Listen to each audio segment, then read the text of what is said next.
Ang mabuting balita ng Panginoon ayon kay San Marcos.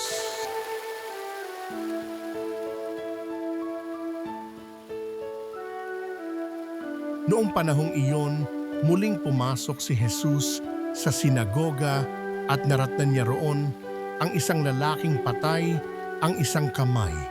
Kaya't binantayan si Jesus ng ilang taong naroon upang tingnan kung pagagalingin niya ang lalaking iyon sa araw ng pamamahinga para may maiparatang sila sa kanya.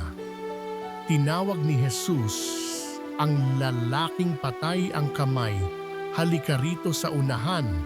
Tinanong niya pagkatapos ang mga tao, alin ba ang ayon sa kautusan, ang gumawa ng mabuti o gumawa ng masama sa araw ng pamamahinga, magligtas ng buhay o pumatay? Ngunit hindi sila sumagot. Habang tinitingnan ni Jesus ang mga taong nasa paligid niya, galit at lungkot ang nabadha sa kanyang mukha dahil sa katigasan ng kanilang ulo. Bumaling siya sa lalaki at sinabi, "Iunat mo ang iyong kamay." Iniunat naman ng lalaki ang kanyang kamay at ito'y gumaling. Umalis ang mga Pariseo at nakipagsabwatan sa mga kampo ni Herodes upang ipapatay si Jesus.